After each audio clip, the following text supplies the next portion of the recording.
Hello, alternative surface firing students. I'm hoping that you're excited as I am about Abvara and Sagar firing at the end of the term.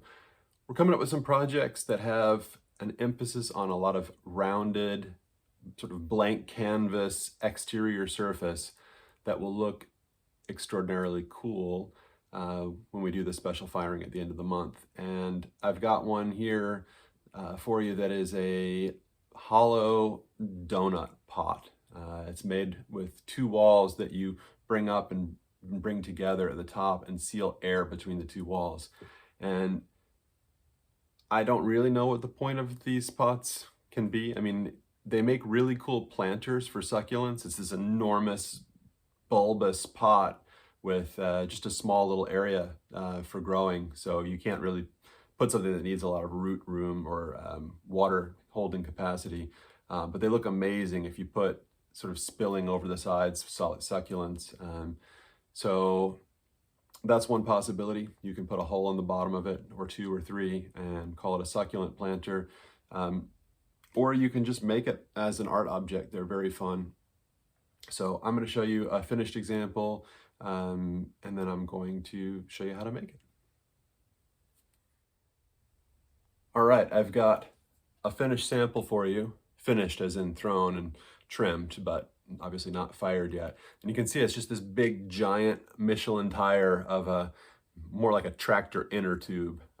Just all rounded, beautiful surfaces that hopefully will really show off and highlight the fun firing techniques at the end. So I'm going to set this aside and grab this 4 to 4.5 pounds of clay and show you how to throw this. Although it seems really complicated, it gets done kind of all in one piece, minimal trimming at the end. And one important thing, which I'm going to say at the beginning of the video, and I'm going to repeat it at the end because it's really important. These do need to have an air escape hole. You're making a hollow enclosed space out of clay. And if you don't put an air hole in it, it will explode in the kiln. So I'll show you how to do that, but I'm just saying it now up front in case you don't watch all the way to the end. You've heard it at least once. So here's a nice piece of clay, wedged up well. We're gonna slap it down onto the wheel. Make sure it's stuck really well. And kind of pre-center it a little bit, especially if you're working with a piece of clay that's more than you're comfortable with. Just go ahead and take a little time to slap it on center, pre-center it, and it'll make your life easier when you go ahead and get water on it and take off. So let's go ahead and pop this guy on center. Do take your time and really get it accurately centered. If you need to cone it up and push it back down, go ahead and do that. I'm really emphasizing keeping the edge of my right hand down against the wheel when I get down to this bottom so that I keep it sealed. And what I'm going to do is I'm going to go ahead and spread this whole centered piece of clay out wider, but I'm really going to keep my right hand against the edge as I do it so that it stays attached. I'm pressing down firmly with my left thenar eminence, that meaty bit at the base of the thumb, and I'm getting that diameter out to where I want the base diameter to be for the finished pot. So it's a really low dome and it's mostly still on center. I'm going to open now with my thumb as if I was just making a regular old bowl. And I'm going to take it down, because I'm not going to trim a foot ring on this, I'm going to take it down to a finished thickness of 1/4 inch.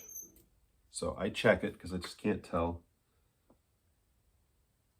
And I've got 3/8, so I've got a little bit farther to go down.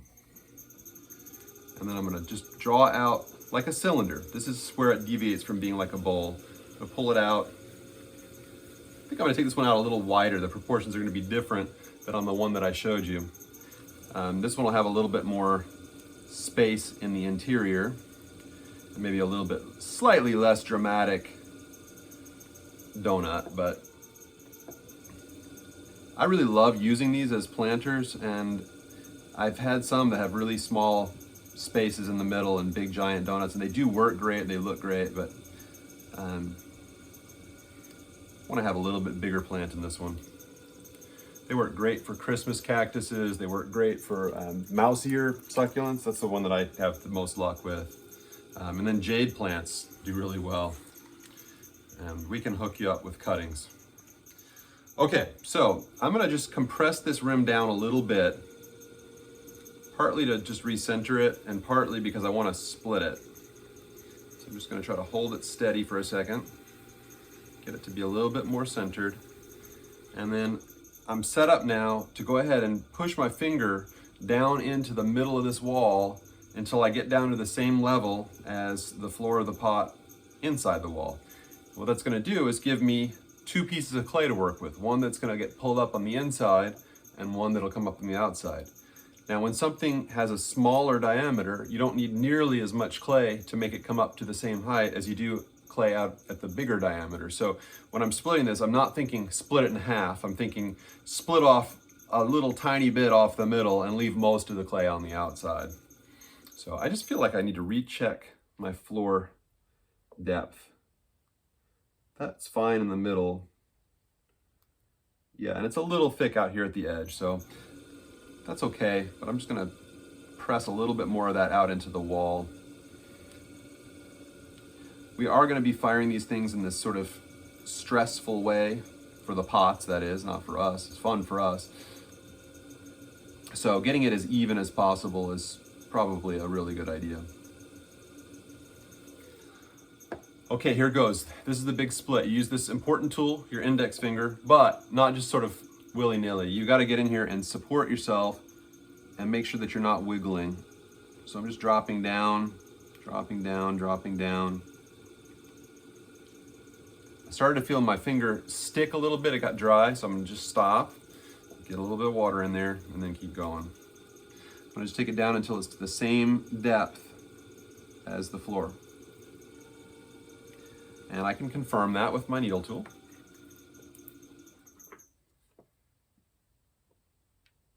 Perfect, 1/4 inch. So I'm happy. Just compress that out.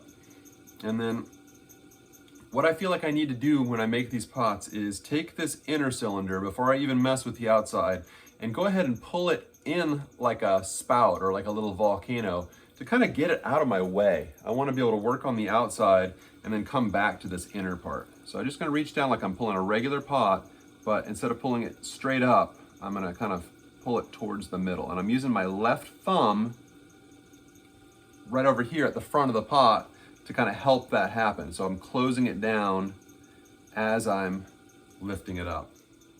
And I'll reach down and make sure I haven't left too much clay in the base of it. Just a little bit. I'll go ahead and pull it up a little higher.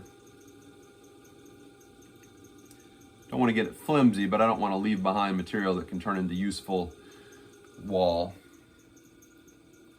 And that's in here, and it's out of my way. It's a little thick. You notice I left some clay at the top, and that's good because I'm gonna eventually stretch it back out and kind of pull it out to meet the outer wall. But for right now, it's behaving. It's in, it's out of my way. Now I have to decide how much of a gulp of air am I going to try to enclose in this hollow form. Right now, there's just kind of a wedge there where the outer wall meets the inner wall. And that's probably the safest place for me to be. I can pull this up, I can get them back together, no stress. But I always like to push my luck a little bit. So I'm gonna get down on the bottom and just pull out a little bit, stretch that base. It means I've got less clay to work with to get back up and in to meet the inner wall. But I also have a bigger air volume that's gonna make this thing look even more dramatic. So now that I've done that, I'm gonna do my first pull on the outer wall. You have to be very careful not to let that flare out. If you make a bowl from the beginning, you're kind of screwed. It's unless you've got a friend there to help you collar in. I don't know how you can do that socially distanced these days. You have to get somebody in your household to be your assistant. So we're gonna just do our best. I'm again using my thumb to help draw the clay in and up.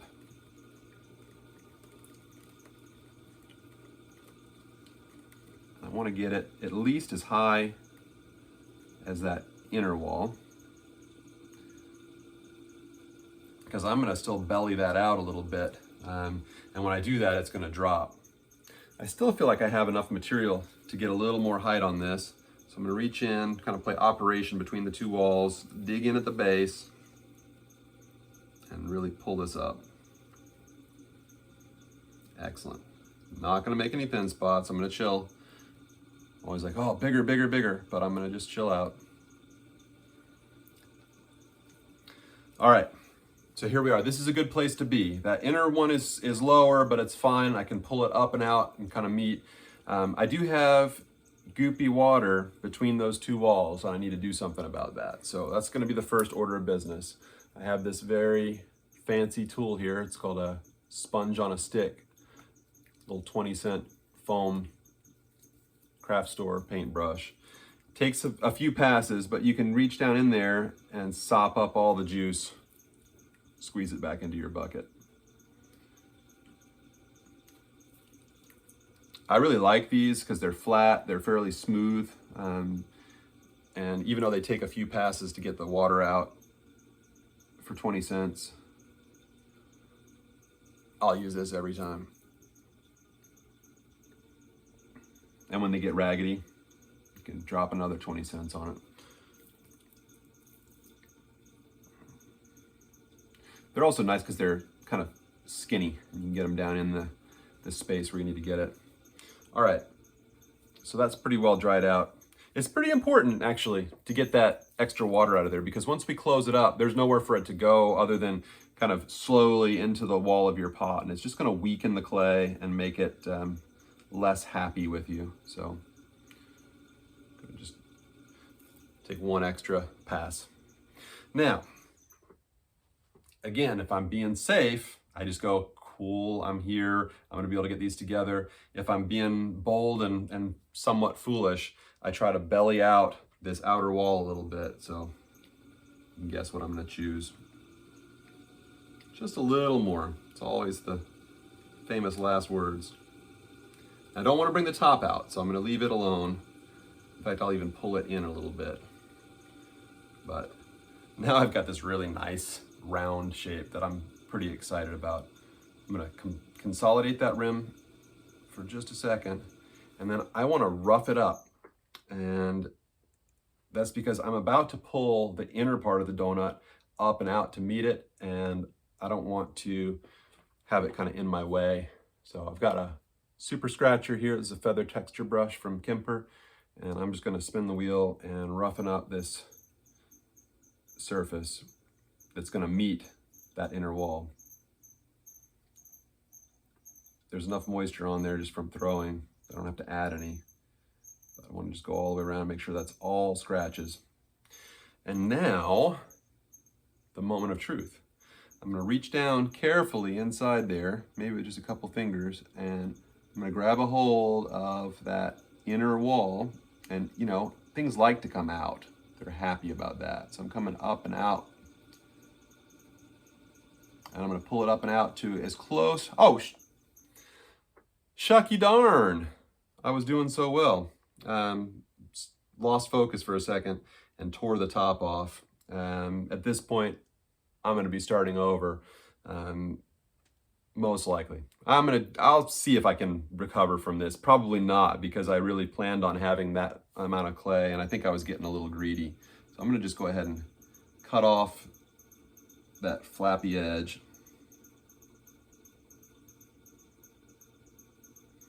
And lift that out. I'm going to see if I can still make this work. Probably will go back and show you the proper way to do it, but I hate to give up, especially when the camera is rolling. I'm going to just spread that out just a little bit. I can't pull it up anymore, but I might be able to bring the outside down.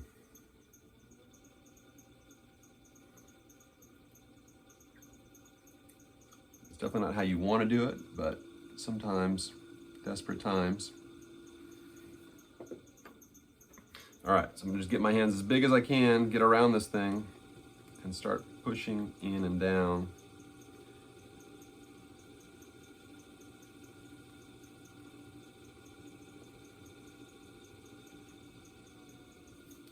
Pull it up and over.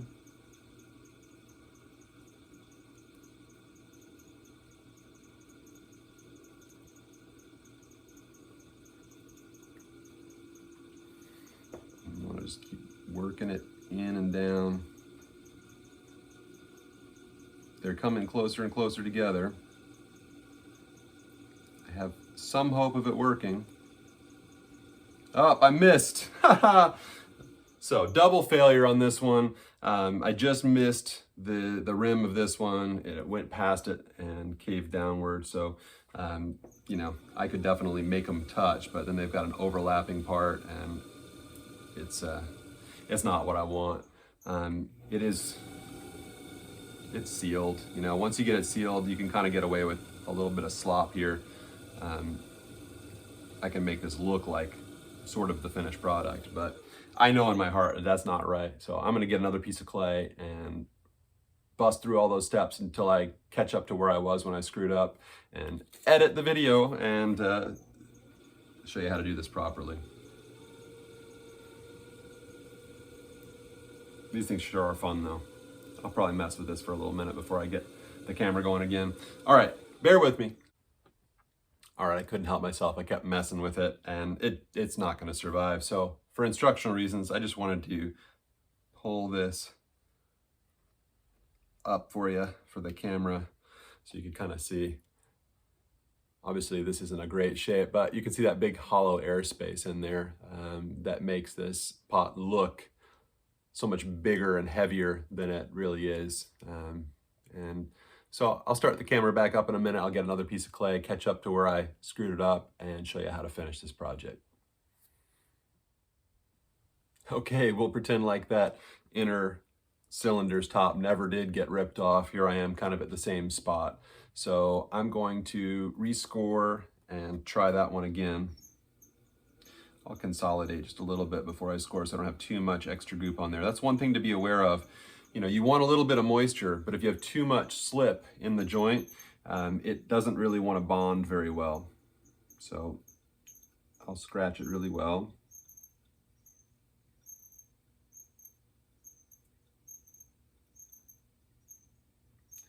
And that's nice and rough all the way around. And now I'll go ahead and pull this inner cylinder up and out. Very carefully reach between there and just take my time this time, make sure I don't make any thin spots. And I want to get them just a finger's width apart and hopefully at about the same height. And that's about where I am right now. So now I can go back and score the inner cylinder.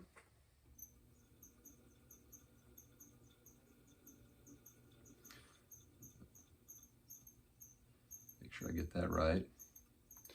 Looks like I dragged my finger on the outer cylinder, so I'll score it again just a little bit. Better safe than sorry.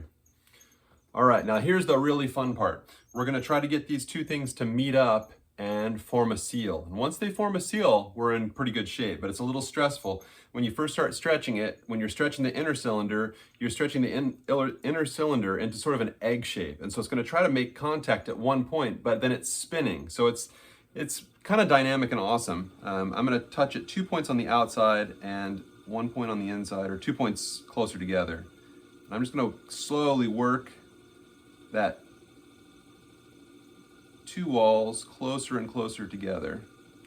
Now they're just starting to kiss, and we're just gonna keep going. And there it is. We have brought inner wall and outer wall together. So, whew, it does work as long as you don't tear off the top of one of the walls. All right, at this point, I just take a light rib over that seam just to try to compress it a little bit. Don't get carried away. We're gonna come back and do more, but I usually like to let it have, I don't know, maybe 5-10 minutes just to kind of gel and decide that that seam wants to stay closed. Because right now, if I stress the seam at all, there's air pressure inside there and it can kind of blow the seam apart. So while I'm waiting, I will just dry out a little bit of moisture from the inside. And maybe take this opportunity again to explain that if you don't put a hole in these, they will explode in the bisque kiln. It doesn't need to be big, just the width of a needle tool will do, but it has to be there and it has to not close back up as the needle comes out. So I wait to put it in until the piece is hard leather hard. And it's very satisfying. You know if you've got the hole properly in there. When you pull the needle tool back out, you'll get like this deflating kind of sound. And then I usually will just stick the needle back in one more time just to make sure. Also, while I'm waiting, I'm gonna go ahead and wood knife off a little bit off the excess off the outside here. I don't want to go crazy. I can flip this over onto a bat later and do a proper trim job, but if I take that off now before I start shaping, it'll just end up looking better, I think. Going under that outside edge with the needle tool. And then I can hopefully just split this and peel it off in one long strip. Or one long strip and one very short strip, depending. All right.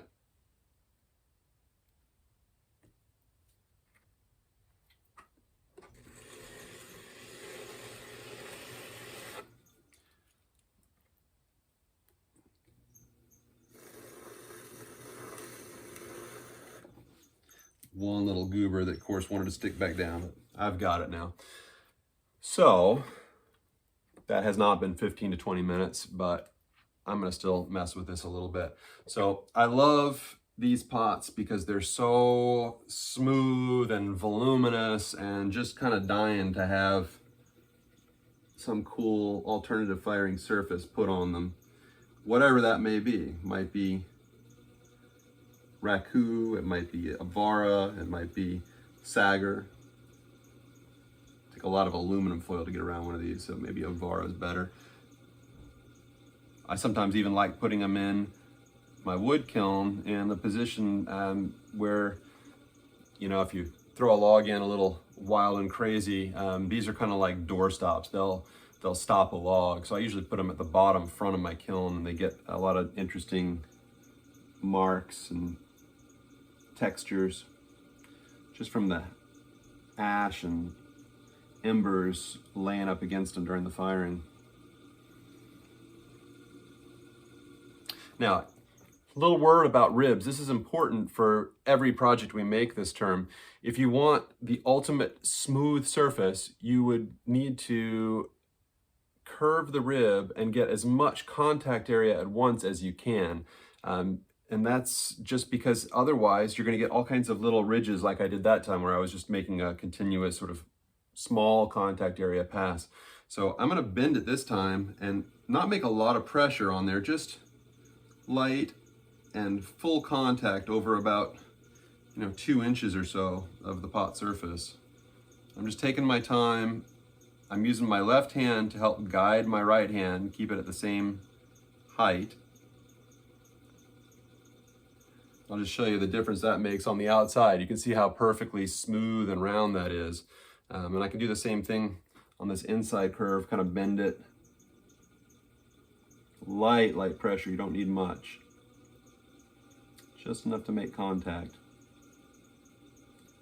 I'm wrapping that around, and I want to just make sure I get up over my seam again. Then I'm just going to lift it off gently. And that's a really nice, smooth, I think it's called a torus in geometry. We call it a donut. And that's going to look really awesome in our firing. One more time, just so you don't forget, be sure at leather hard, poke a hole. I hide my hole in the crossed T of my last name when I sign my pot, or sometimes I'll write Robert and I'll cross the T and hide that hole right in the cross of the T. You can, I'm sure, figure out a way to sort of disguise the hole and make people who know a little bit about pottery go, huh, how'd they do that without exploding? And then you can show them that little tiny hole that made it all possible. Thanks so much. I hope you enjoy working on this. Feel free when this gets to be leather hard. I usually flip it over on a foam bat and I'll just work and make sure there's no sharp edge where I wire off so that it's just nice and smooth. Everything's rounded. And yeah, definitely on a bat's easier than having to pick these up. If you do need to pick them up, just let them sit for a little while and really cradle it as you lift it. And the air pressure will let you pick them up without a bat. I've got this guy on a bat. Gonna wire off, set it aside, and in a couple of days, it'll get to leather hard. These things do take longer to dry than standard pots because they've got that entire interior space that's not exposed to the air. So any moisture that's trapped in there has to get into the clay and then get out the outside. So these take, 2-3 days just to get to leather hard in my studio. So don't rush it, and enjoy it. Thanks so much.